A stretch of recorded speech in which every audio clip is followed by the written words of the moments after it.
Yo, what's up, y'all? It's Cone back here again today with another video. A video that I've been meaning to make for a little bit. I kind of just needed to prepare and get all my thoughts together. But in today's video, we're going to be talking about the Oklahoma City Thunder and the concept of tanking. If you haven't been on Twitter or if you don't really see a lot of OKC media, I'll fill you in. Basically, a lot of media people are really mad about OKC tanking. They think, I've seen stuff like that OKC is a black eye on the NBA, that Shai Gilgeous-Alexander needs to be freed, that what the Thunder are doing is disgusting, uncompetitive, lame, whatever you want to say. Media members do not like it. They think that the Thunder are doing something super egregious with their approach to right now trying to one day build a championship contender. And that's just wrong. The Thunder are taking a good approach that gives us the best chance at some point down the line winning a championship. So we're going to go over why teams tank, why the Thunder specifically need to tank, and kind of why I think people are mad at the Thunder, and kind of trying to debunk some of those things, or maybe just kind of try and help educate people to understand why the Thunder are doing the things that they are, and kind of the way that our rebuild has started off. First though, we're going to take a look at tanking. Tanking is something that pretty much every team does at some point. There are very few teams that really ever don't tank. The Heat are an example of a team that really, I can't think of many opportunities where they've tanked. They kind of just find a way to build a good team, and that is mainly because they are a destination. Miami, players want to go there, but we'll talk about that more in a little bit when we get to OKC specifically. So for tanking, we're going to use this definition. We're going to say it's not attempting to compete in order to secure a better position in the draft lottery. That's the way that we're going to look at it. And I want to look at it through the lens of one of the most successful teams in recent memory, the Golden State Warriors. They've been super successful over the last decade, won multiple championships, 3 to be exact, and they built their team mostly through the draft. Of course, they did bring in Kevin Durant, who did help them win those other 2, but before Kevin Durant even showed up, they won a championship, they made another finals, and they maybe could have won another one, even if KD didn't show up. We'll never know on that page, but we do know that they were super successful even without him. So let's look at their timeline. The Warriors in 2008 went 29-53. That's a terrible record. It's bad. They tanked that season, and they got Steph Curry out of it. Makes sense. They were bad, so they get a great player. They were 26-56 in 2009. They got Ekpe Udoh, not a great draft pick at pick number 6.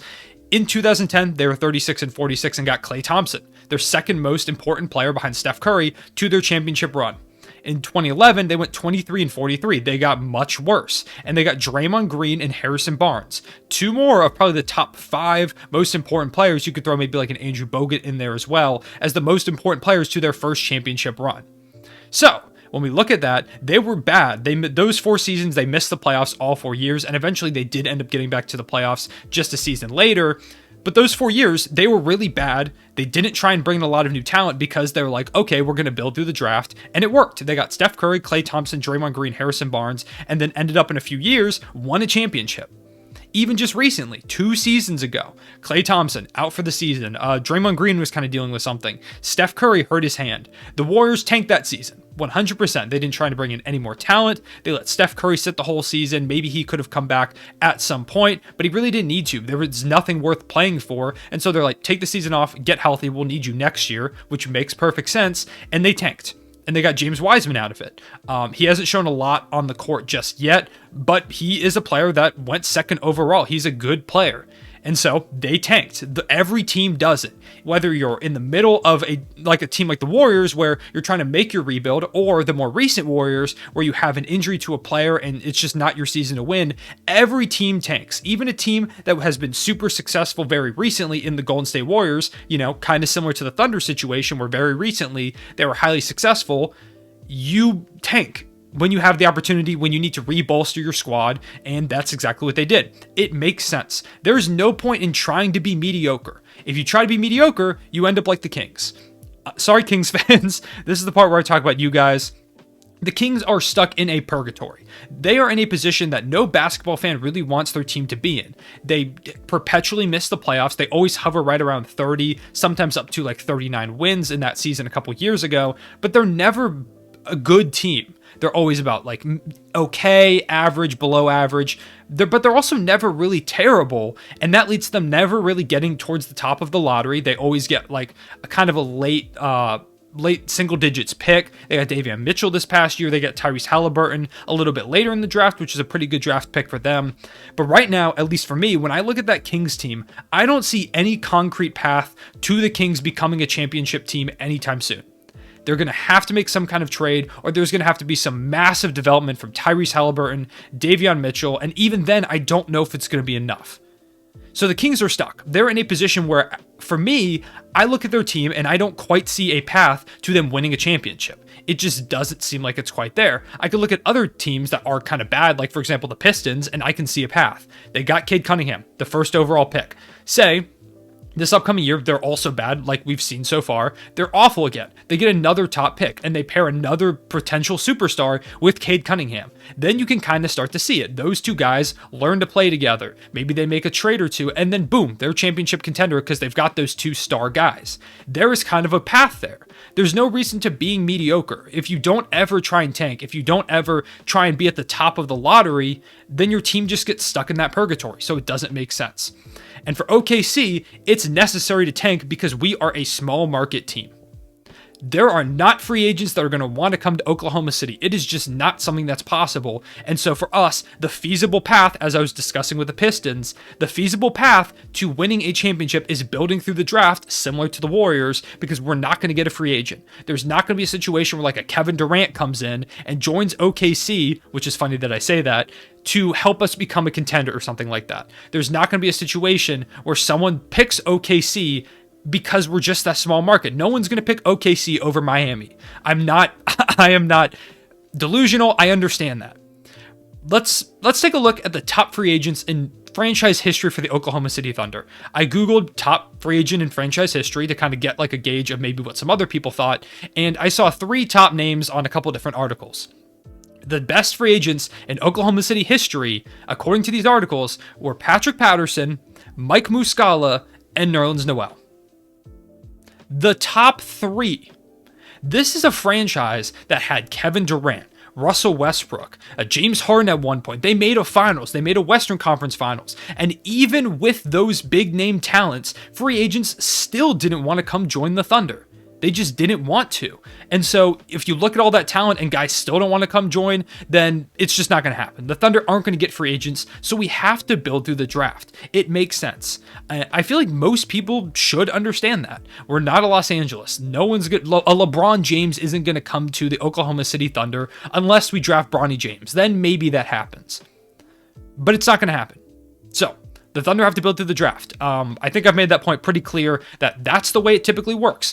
Giannis Antetokounmpo, superstar for the Bucks. They drafted him. They got him through the draft because they're not one of the bigger market teams either. Not a lot of people go to play in Milwaukee. They got Giannis Antetokounmpo. They traded for Jrue Holiday. They had Chris Middleton, and they built that team up around that superstar that they drafted. They got luckier than most franchises too because he fell to them pretty like beyond the lottery. That's not something you typically see for superstars. So you've got to get towards the top of the draft to get the best players because you can't get free agents and give yourself the best chance of winning. Now, what's wrong with OKC? Why are people super mad at Oklahoma City when there are other teams tanking? Like the Rockets, for example, the Magic, the Pistons. Those 3 teams were awful last year, and so far this season have also been awful again. So why aren't people talking about them? There are a couple different things I can kind of identify with the Thunder that people are mainly talking about that I think people just maybe don't understand quite clearly. Let's start with the Al Horford situation. If you didn't know, last season, the Oklahoma City Thunder with Al Horford, before the year, Sam Presti and Al Horford sat down together and had this discussion where they said, all right, Al, at about the halfway point in the season, we're going to shut you down.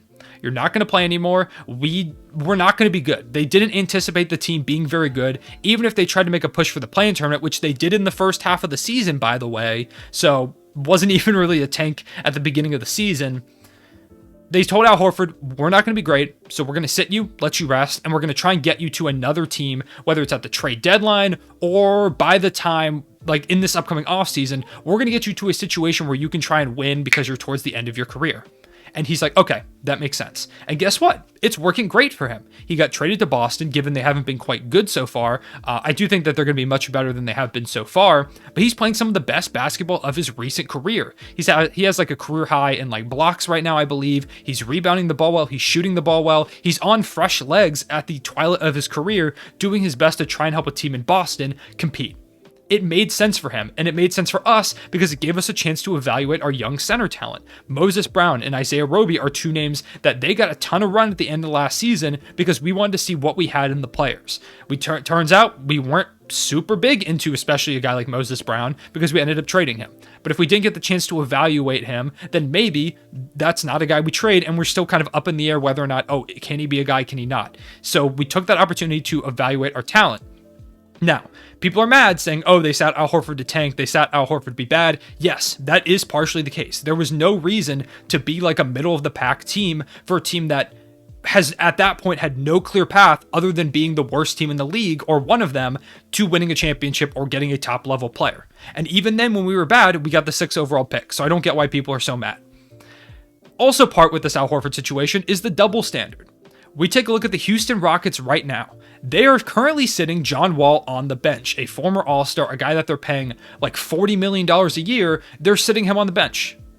Why? Because they want to keep his legs fresh. There's no reason for him to play because they're not going to be a good team, and they want to evaluate their young talent. Kevin Porter Jr., they're experimenting with him at point guard right now. And to be honest, he hasn't been a phenomenal playmaker up to this point. So if they played John Wall, they would 100% be a better team. But it doesn't make sense because they're trying to be bad. They want to get more young players to put next to Kevin Porter Jr. and Jalen Green. It makes a lot of sense.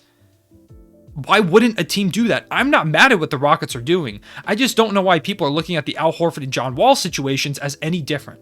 They're the exact same situation. John Wall, he wants to compete. There's no reason for him to stunt the development of young players by just playing right now. It doesn't make sense. I think what the Rockets are doing is fine, and it's the exact same stuff the Thunder did with Al Horford, so I don't quite get why people are mad about it.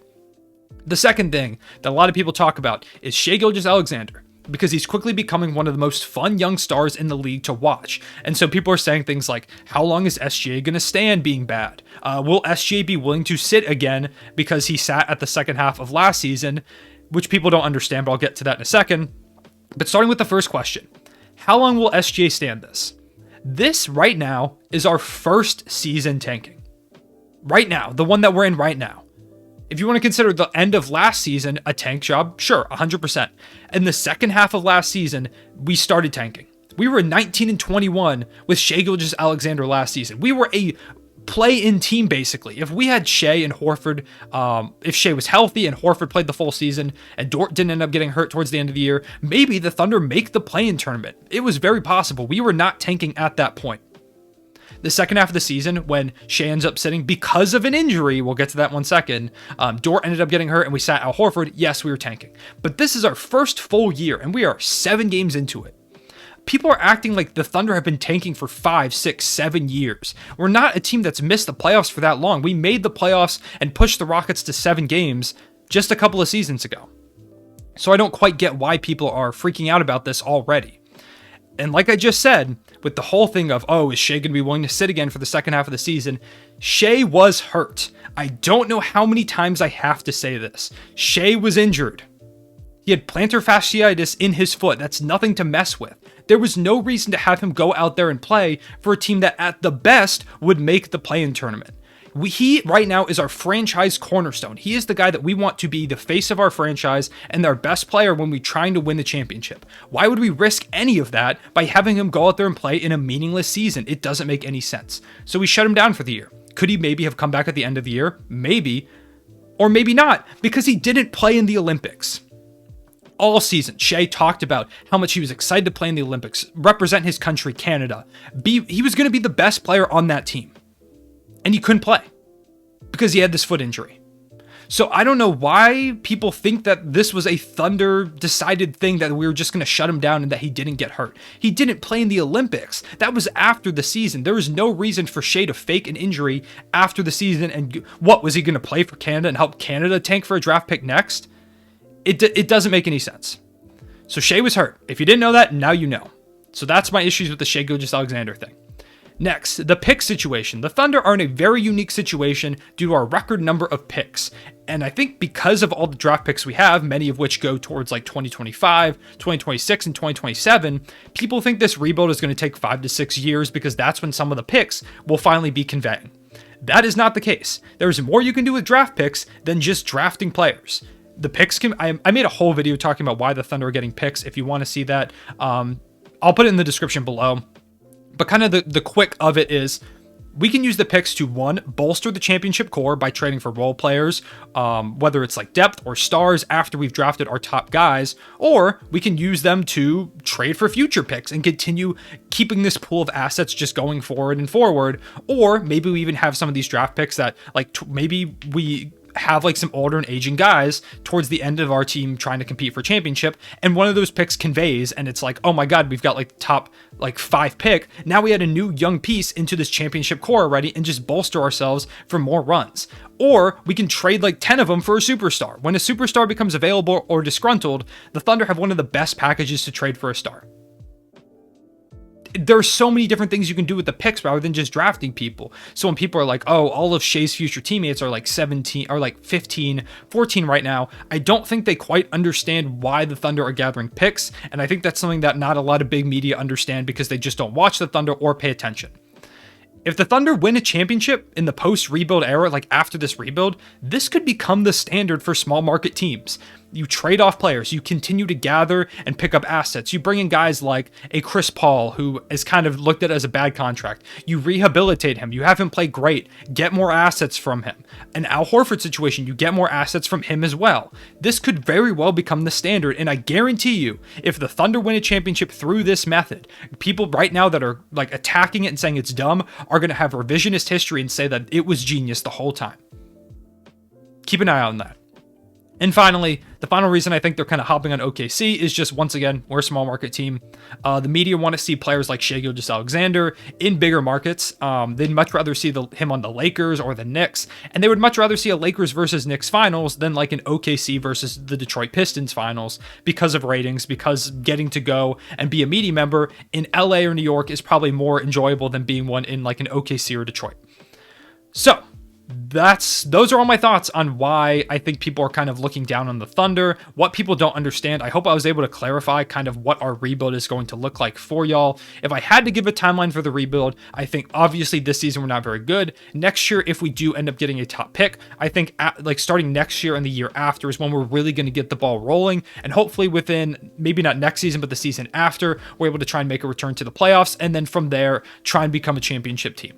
That's my thoughts on this whole thing. Let me know what you thought about all this. If you made it to this point, drop some comment below that lets me know that you made it to the end. I appreciate y'all watching. I will see you all later. Everyone, say it back.